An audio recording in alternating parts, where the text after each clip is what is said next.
Tonight, local reaction to yesterday's announcement by the Prime Minister surrounding a new Bill of Rights offering renter protection. Plus, the federal government has put a cap on the alcohol tax. We look at impacts to the local area. And it's that time of year. Bears have already been seen in Prince George as we move towards spring.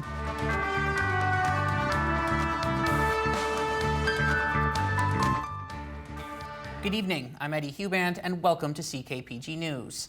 To begin tonight, as part of next month's federal budget, Ottawa wants landlords, banks, and credit bureaus to make sure rental history is taken into account on credit scores. That's just one part of what the federal government has up its sleeve. It's all part of a major announcement from Prime Minister Justin Trudeau in an attempt to ease the housing crisis. Cheryl Jan has tonight's top story. We're turning the dial a little bit on temporary residents, whether it's international students or temporary foreign workers, to make sure that they are a number that can be properly absorbed by our housing stocks.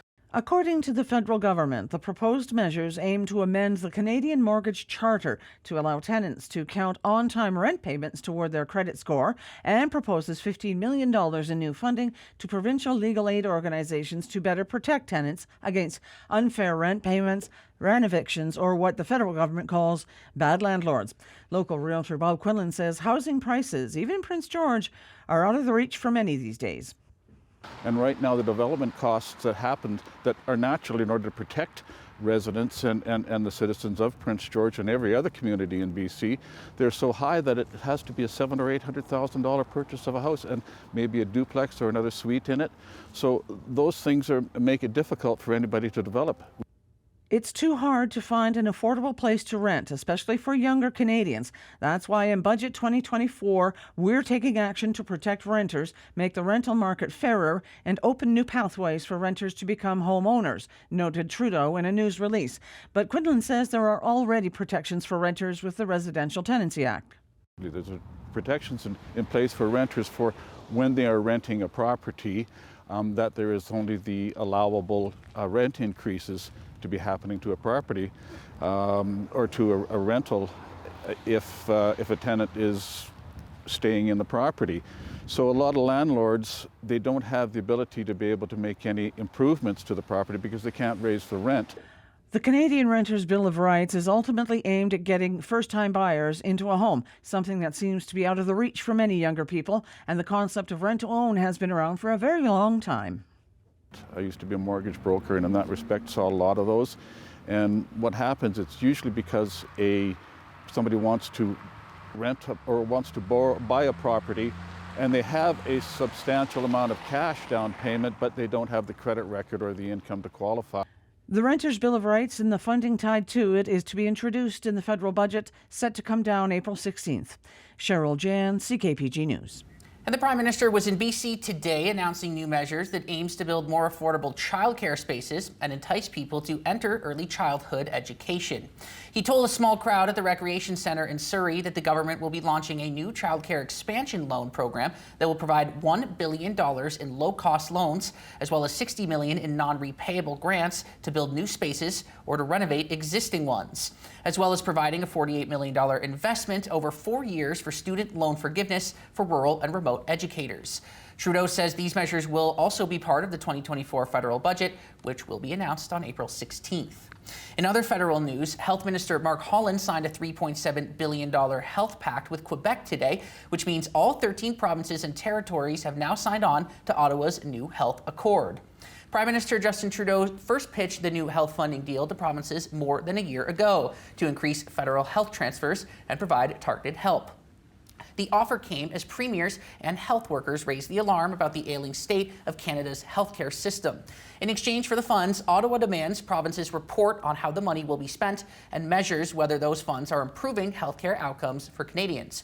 Quebec was the only province not to sign the deal in principle over concerns about the sovereignty of its healthcare data and Ottawa overstepping its jurisdiction. But now that Ottawa has signed deals with each province and territory, Holland says he'll be getting his fellow health ministers together in the coming weeks to talk about the next steps. And the federal government is extending its cap it's extending its cap on annual alcohol tax increases, which has our local breweries and wineries celebrating the additional savings that it will bring. Tommy Osborne brings us the details on the tax cap and what it means for the Prince George community. Local breweries and wineries will be enjoying lower than expected tax increases, as the federal government announced a 2-year extension on the annual alcohol excise duty inflation adjustment. This means for the next 2 years, the tax increase will be limited to just 2%. Excise tax is a legislated tax on specific goods like alcohol, tobacco, and more. 2% might not sound like a lot, but it actually is a big difference when, everything has gone up so much, especially since COVID and just with inflation. While capping the increase at 2% is definitely appreciated, Trench says it's not world-changing, and the brewery estimates that it will save around $300 a month. The real benefit is actually another cost-saving measure from the federal government, being a 50% reduction for 2 years on excise duty rates for the first 15,000 hectoliters of beer. We won't even come close to 15,000 hecs in a year because we are a small brewery. We're never going to run out of that tax break, right? Lowered costs for our local businesses are always great because it means our local business scene will continue to thrive. But it's also great for the customer too. So next time you're going out to buy a case of beer or a bottle of wine, you'll also be able to enjoy a cheaper drink. What we're finding with this cap is the opportunity to reduce price increases that might otherwise hit people when they're buying on the shelves. The tax cap certainly helps, but it doesn't immediately solve all the rising cost issues that local businesses have been struggling with for years. There's been such incremental increases, not just on taxes, but also on costs of supplies, bottles, labels, corks, screw caps, all of those things. And so every single little bit makes a big difference. Our excise tax is one of the smallest expenses that we have when it comes to making beer. Not that it's not appreciated or the break isn't great, but it probably isn't our biggest expense. This tax cap was supposed to only last for 1 year, but this extension means it will stick around for at least the next 2 years. Tommy Osborne, CKPG News. It's that time of year, even though it may be a little bit early, the bears are already coming out of hibernation. There have been signs already in places, and sightings, in places like Cottonwood Island Park. Cheryl Jan has the story. It's only March, and already there have been bear sightings in the city, such as in Cottonwood Island Park.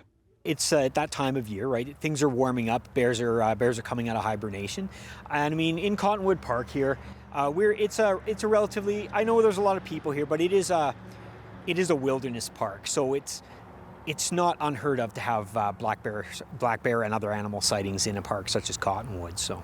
Sergeant Eamon MacArthur was part of a presentation to City Council recently, and he noted that there were 400 and change calls for attention in 2022 for bear sightings and over 2,000 last year. When people see something that they feel is something that needs to be reported, they just call it in, and we just those calls could be.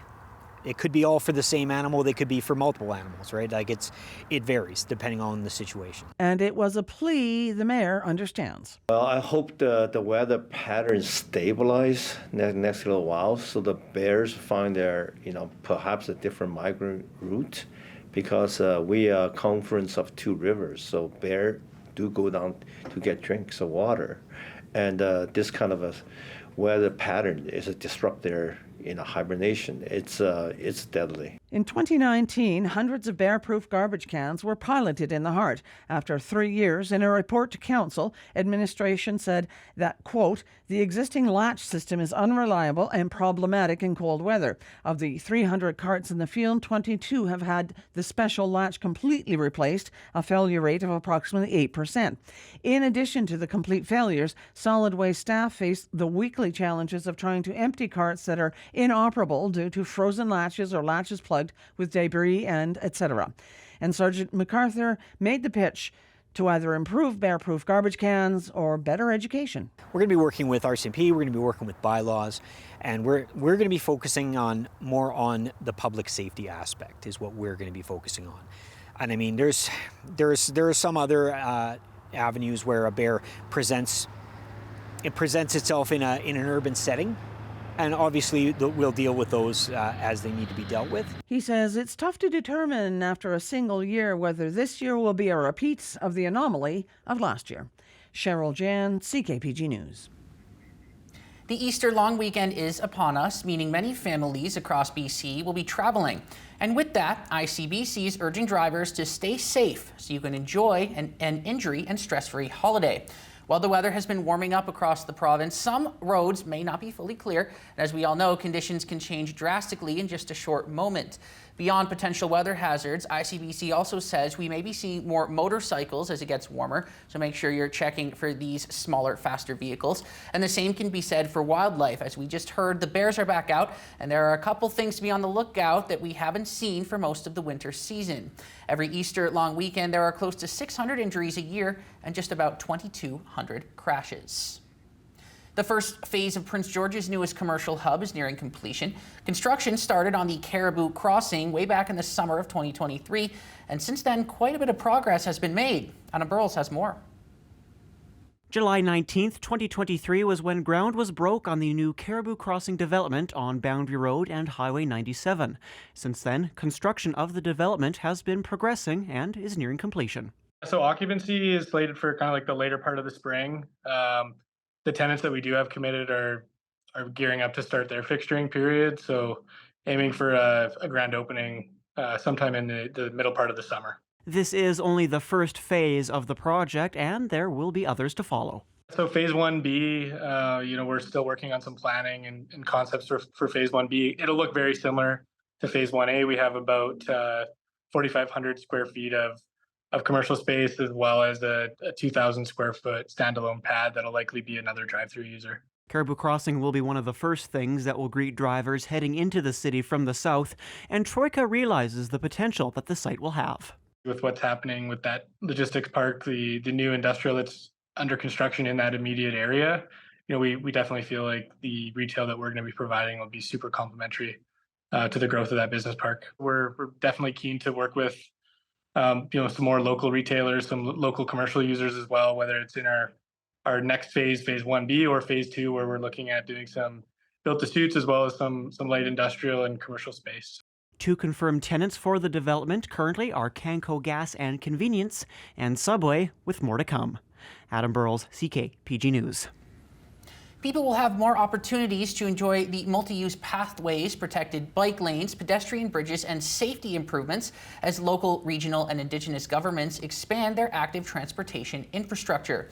$24 million from the province will support 80 active transportation infrastructure projects in communities around BC. These grants will help local governments plan and build improved connections to work, school, and recreational centers, as well as creating infrastructure in communities to support active modes of transportation. The communities in northern BC that will be receiving grants include Vanderhoof, Burns Lake, Houston, Smithers, as well as others. Just a quick note for our viewers, make sure to tune into CKPG News on Good Friday tomorrow to watch our half-hour special on the 2024 Biathlon World Championships and the Paranordic World Cup Finals. The event brought the world to the Caledonia Nordic Ski Club in Prince George earlier this month. From the opening ceremonies to stories of personal triumphs and overcoming personal adversities, this half-hour program is not to be missed. You can catch it in place of our regular news programming tomorrow at noon, 3, 5, 6:30, and 11 p.m. And again at 1 a.m., 4:30 a.m., and 6 a.m. on Saturday morning. The lowest gas price in Prince George as of this morning is $1.59.9 per litre at Costco. The lowest gas price in BC as of this morning is in Tappan at $1.57.9 per litre. Manitoba currently has the lowest gas prices in the country on average at $1.39.2 per litre. Meanwhile, BC has an average price of $1.88 per litre. CKPG Sports is delivered by Domino's. Try one of our delicious stuffed cheesy breads, paired up with chicken and pizza, pasta, or dessert for just $8.99 per item. 'Twas the night before the WHL playoffs, and all through Prince George, not a creature was stirring except every Cougars fan in town. Yes, the Cougars kick off their longly anticipated postseason tomorrow night. Anthony Correa, who made me say that silly intro, breaks it all down for you now. The Prince George Cougars are back in the postseason once again. With playoff hockey at the CN Center this weekend, it's something that can't come quick enough for the guys. We're so excited to just get things started. I know myself, I can barely sleep at night just thinking about it. So, I know the 20 other guys in that room feel the same way, and it's so good to feel the excitement around the room, but not only the room, around the city too. Their opponent for round one, the Spokane Chiefs. A team Prince George has seen 4 times this year, and a team that has beat the Cougars 2 out of those 4 times. With 2 100-point scorers in Berkeley Catton and Connor Roulette, the offense is there. So are the storylines, with the regular season record playing a big part. However, there's a new mindset going into Friday. I've kind of said it. It really doesn't matter anymore, to be honest. It's a completely new game, a completely new season, and obviously they're a really good team, and they have a lot of great pieces on their team that combine into a great team, and they have really great goaltending, and we're gonna have to get on them early, and we're gonna have to set the tone in the series. With plenty of young players set to continue the success they've had in their first season into the WHL playoffs. Super excited. You wait all year for this moment, so it's finally come. We're ready, and yeah, it'll be exciting times. The Prince George Cougars will be wearing their white jerseys for Game 1 and 2 of the playoffs, hopefully matching the crowd, who is asked to wear white for the whiteout on Friday and Saturday. Anthony Correa, CKPG News. Well, everyone knows the tradition about hockey playoff beards, and our sports reporter Anthony Correa is trying to grow his out, as he mentioned earlier this week. But the Prince George Cougars have decided to go a different direction this postseason. If you see some players with some funky haircuts on Friday and Saturday, it's because the team has decided to grow out team mullets for the playoffs. So naturally, Anthony Correa had to find out who's going to grow the best and the worst mullet on the team. I just got mine done. I don't know if it looks all right, but I'd say the best right now. I like Carroll's, our young guy. He's got the good hair for it, and maybe Funker is gonna have a tough time because it's pretty short already. So I don't know what his plan is with that. He doesn't have much to work with. So I think probably the best might be Zeems or Ty, just because they're curly hair, and then who's gonna have the hardest is probably Fozzie or one of the guys with the thinner hair for sure. I think the hardest time's probably gonna be Funker, just with the short hair. I know he wasn't too happy having to do that, but the best one, I think Hyder's got a pretty good one. I'm gonna go get mine done today, so I might put some stripes in it. We'll see how that looks, but I think that'll be good, so yeah. Best one, gotta go with Cohen Zemer. Hardest time growing one out would be definitely Borealis. I think I'm gonna have the best mullet, but with the guys that have got them, you can't go wrong with saying Hyder. He looks fast. But I think Palsy is going to have a wicked mullet too, so I'm going to give him the worst mullet just because his hair is so curly. Hyder's is pretty good right now. I don't think mine will be pretty good when I go get one today, but worst, Huddy's isn't great, and Funker's got pretty short hair right now, so I'm not sure how good it'll look. Best mullet's going to be Cohen Zemer, hopefully me, but I think it's going to be Zeems. And hardest to grow is going to be Funker, but Hyder's is terrible already, so that's my shot on it. The TSX is up 60 points to close at 22,167. The Dow Jones is up 47 points to close at 39,807. And Canfor went down 37 cents to close at $17.11. A cooler finish to the day today in the Prince George area. We had some lingering cloud cover throughout the afternoon, expecting more of the same throughout Friday morning. But as we get further into Friday, a lot of areas of the province actually expecting to see some clearing in the forecast, and a lot of that precipitation expecting to dry out as well as we get later into our Friday afternoon. By the time Saturday, Sunday rolls around, most areas of the province not really expecting much in the way of precipitation. So it looks like we have a drier and warmer weekend ahead. ahead. Highs tomorrow across BC. Prince Rupert with a high of around 11. Sunshine continuing in the Terrace area. Prince George high tomorrow around 7 degrees, starting to warm up compared to earlier this week. Fort St. John still a little bit cool, but getting some more sunshine up there. Kamloops at around 11 degrees, expecting some more sunshine in the forecast. Very similar actually to the Vancouver on the lower mainland, and Victoria on the island also looking relatively warm tomorrow. Highs tomorrow across the rest of the broadcast region. Fort St. James with a high of around +5. Again, seeing some more sunshine as we get into our Friday afternoon. Also seeing those temperatures begin to start climbing up. Quesnel, look at that, a high of around 10 degrees for tomorrow. So starting to warm up heading into the long weekend. Highs tomorrow across the rest of the country. Yellowknife with a high of around -6. However, getting some sunshine in the area. Edmonton a little bit warmer, also seeing some sunshine. Regina starting to clear up. Winnipeg, however, still seeing some cloud cover and potential for some snowfall there. Montreal and Toronto both pretty steady temperature-wise and getting some sunshine. St. John's clouding over a little bit. Halifax expecting some wet weather with a high of around 11 degrees. Looking ahead, expecting a sun-cloud mix throughout the day on Friday for Good Friday ahead of the Easter long weekend throughout the province. A lot of areas expecting that sunshine to really build in as you get into the weekend. So taking a look at Burns Lake. So tomorrow, a high of around +7, still quite cool overnight. After that, though, temperatures are expected to really warm up, and even some of that cloud cover expecting to dissipate at certain points throughout the afternoon. By the time you hit Sunday, a high of, look at that, 14 degrees to finish off the long weekend in Burns Lake. Mackenzie area expecting some sunshine to start off the long weekend. A high of around 6 degrees for tomorrow, warming up to 7 for Saturday. Sunday, a high of 10 degrees to finish off the weekend. Very similar for Monday, although some precipitation is starting to creep back into the tail end of that forecast. McBride area tonight dipping down to around -7. Potential for some snowfall, some flurries in the forecast. After that, though, starting to warm up.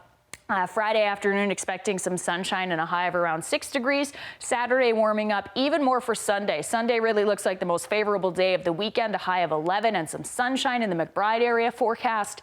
Quesnel area also looking at some sunshine tomorrow. So still relatively cool this evening. Friday morning as well, it is still going to be relatively windy, possibly a little bit cloudy as well. After that, though, warming up. Plenty of sunshine ahead for Friday, a high of 10 degrees. Saturday, very similar. Sunday, all the way up to a high of 16 degrees with some sunshine to finish off the tail end of the long weekend. Prince George looking at plenty of sunshine in the forecast for tomorrow afternoon, a high of around 7 degrees. Still relatively windy, so it will be feeling quite chilly overnight. After that, though, Saturday, Sunday, expecting those temperatures to begin climbing up. Sunday has a high of around 13 degrees. Expecting some sunshine in the forecast with some periods of cloud cover, but it looks like we're finishing off the long weekend with warmer weather.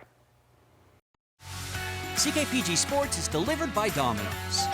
Try one of our delicious stuffed cheesy breads, right up with chicken, pizza, pasta, or dessert for just $8.99 per item.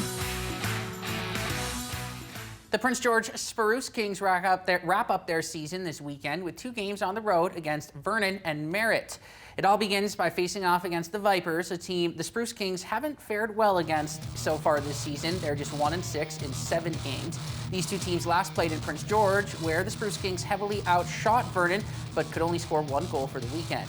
That one goes at 7 p.m. Then it's off to Merritt for the final game of the year as they try to get a 3rd win against the Centennials. And although these games don't mean anything for the standings in the BCHL playoffs, players and coaching staff still want to end the season with some good performances before meeting with Penticton for Game 1 of the playoffs.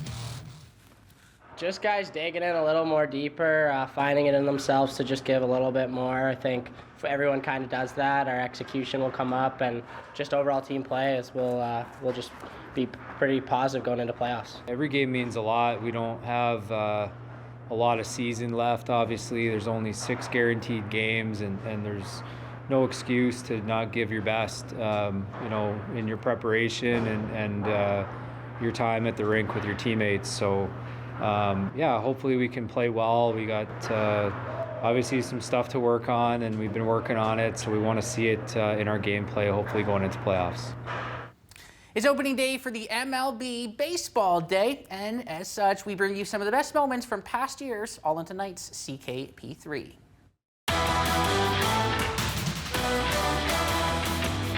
We start with long-awaited debuts. Swing and drive, belted right, welcome to the show!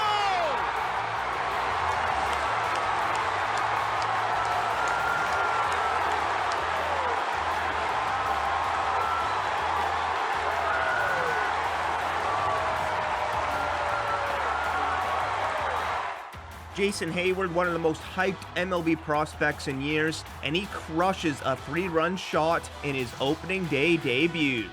Next, the last walk-off. Down the left field line, Ruff is on the move! Ruff is on the move! They're gonna wave him in! Ruff is on the move! And this game is over!